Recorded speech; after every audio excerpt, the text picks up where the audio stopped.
जय हिंद दोस्तों, आप सभी को शिक्षक दिवस की ढेर सारी शुभकामनाएं। दुनिया की कोई भी व्यक्ति अगर सफल हुआ है तो उसके सफलता में सबसे बड़ा हाथ शिक्षक का होता है। ऐसे तो देखा जाए तो हमारी पहली शिक्षक माँ होती है, क्योंकि दुनिया की हर एक बात की जानकारी हमें माँ से ही सीखने को मिलता है। हर एक छात्र के पीछे किसी न किसी शिक्षक का हाथ रहता है। वो पहला क्लास से लेकर उच्च शिक्षा तक पढ़ाते हैं। वह इस तरह से मेहनत करके पढ़ाते हैं, इस तरह से लगन से पढ़ाते हैं कि हम लोग आज कुछ अपना विचार प्रकट करने के लायक हुए हैं। मैं उन सभी शिक्षकों को आज हाथ जोड़कर नमन करता हूँ। कुछ शिक्षक हमारे बीच में हैं और कुछ शिक्षक हमारे बीच में नहीं। मैं उन सभी गुरुओं को हाथ जोड़कर नमन करता हूँ। हम सबका जब दौर था उस समय शिक्षकों के प्रति एक आदर था। हम लोग पैर छूकर सर का प्रणाम करते थे, वह भी आशीर्वाद देते थे। यदि हम लोग कभी गलती करते हुए दिख गए, कहीं फील्ड में घूमते हुए देख गए, तो उनके हाथ में जो डंडा था वहीं देखकर हम लोग सहज जाते थे कि बाप रे बाप अब क्या होगा।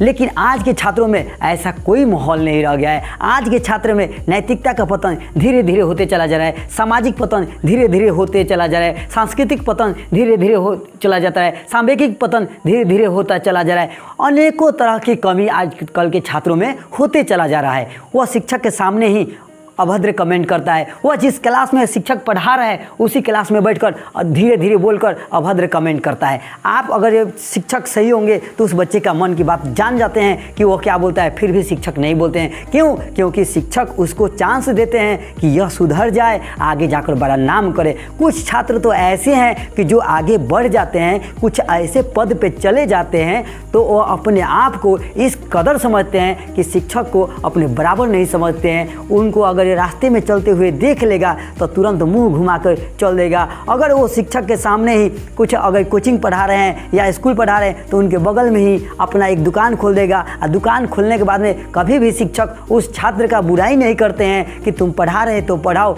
लेकिन वह छात्र क्या करता है, अपने शिक्षक का बुराई करना शुरू कर देता है। फिर भी शिक्षक कहते हैं वह हमारा छात्र है, छात्र ही तो गलती करता है, फिर भी वो कुछ नहीं करते हैं। लेकिन यदि चाह दें कि उस छात्र को गिरा देना तो मिनटों में समय नहीं लगेगा, क्योंकि शिक्षक के ही हाथ में दुनिया का निर्माण करना है और दुनिया का प्रलय करना ही शिक्षक के हाथ में है। मैं एक आपको कहानी के माध्यम से एक शिक्षक के बारे में बता रहा हूँ।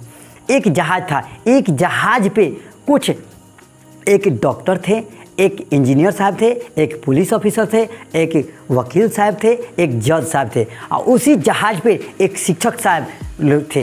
ये सभी लोग लटके हुए थे, सभी लोग लटके हुए थे। तभी एक पायलट ने बोला, यार वज़न कुछ ज़्यादा हो गया, इस पर से किसी को कूदना होगा, किसी को अपनी जान की कुर्बानी देनी होगी, तभी हम लोग बच सकते हैं। अब सब सोच में पड़ गए, आखिर कूदेगा तो कौन कूदेगा, आखिर कूदेगा तो कौन कूदेगा। सब लोग यही सोचे। डॉक्टर साहब कहे आखिर कूदेगा तो कौन कूदेगा, फिर इंजीनियर साहब कहे आखिर कूदेगा तो कौन कूदेगा, वकील साहब कहे आखिर कूदेगा तो कौन कूदेगा, फिर पुलिस साहब इंस्पेक्टर साहब कहे आखिर कूदेगा तो कौन कूदेगा, हम नहीं कूद सकते हैं। इन सभी के बातों को सुनते हुए शिक्षक ने कहा नहीं कूदूंगा, अपनी जान की कुर्बानी दूंगा। इसी बात पे जरा आप लोग ताली बजा दीजिए। मैं दोस्तों आप लोगों को नहीं कर रहा हूँ, ये उन लोगों से कहा और सभी लोगों ने खुशी के मारे ताली बजाया और सभी का जहाज से हाथ छूट गया और सभी गिर गए, सभी गिर गए और शिक्षक एक ऊपर रह गए। तो कहने के मतलब शिक्षक ने ही डॉक्टर को बनाया, कहने का मतलब शिक्षक ने ही पढ़ाया तो आप वकील बने, शिक्षक ने ही पढ़ाया तो आप इंस्पेक्टर बने, शिक्षक ने ही पढ़ाया तो आप जज बने। यानी आप शिक्षक के माध्यम से ही आपका जीवन का निर्माण हुआ है। इसलिए कहा जाता है teacher is the best in this world. हमारे शिक्षक ही इस दुनिया में महान होते हैं।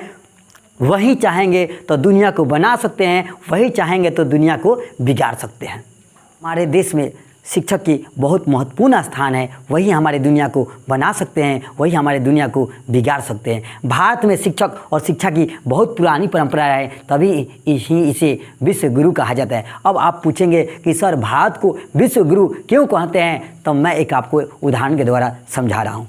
मेरे दोस्तों, हमारे तत्कालीन राष्ट्रपति 1994 में डॉक्टर शंकर दयाल शर्मा थे।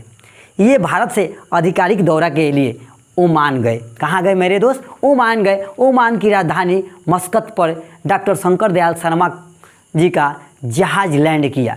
जैसे ही जहाज़ लैंड किया तो ओमान के किंग किसी को रिसीव करने के लिए नहीं जाते हैं, लेकिन शंकर दयाल शर्मा वहाँ गए तो ओमान के किंग अपने प्रोटोकॉल को तोड़ते हुए, प्रोटोकॉल के मतलब को जो भी राष्ट्रपति होता है, यदि हमारे देश के राष्ट्रपति हैं और दूसरे देश के राष्ट्रपति आ रहे हैं तो हमारे देश के राष्ट्रपति रिसीव करने के लिए नहीं जाएंगे। खास मेहमान होंगे, अपना करीबी होंगे, तभी जा सकते हैं रिसीव करने। लेकिन आप देखिए कि ओमान के किंग वहाँ पे डॉक्टर शंकर दयाल शर्मा जी को रिसीव करने के लिए गए। वहाँ सीढ़ी के पास में खड़े ही नहीं बल्कि वह प्लेन के अंदर गए, वहाँ से अंदर से प्लेन के अंदर से उनके साथ में लेकर आए।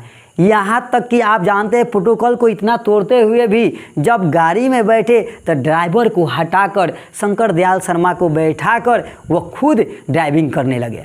जब ड्राइविंग करने लगे तो बहुत से मीडिया वाले ने पहुंचा उनके पास में, ओमान के किंग के पास, और उन्होंने उनसे पूछा कि आपने इतना रिस्पेक्ट एक राष्ट्रपति को क्यों दिया, आपने इतना प्रोटोकॉल क्यों तोड़ा। तो उन्होंने जवाब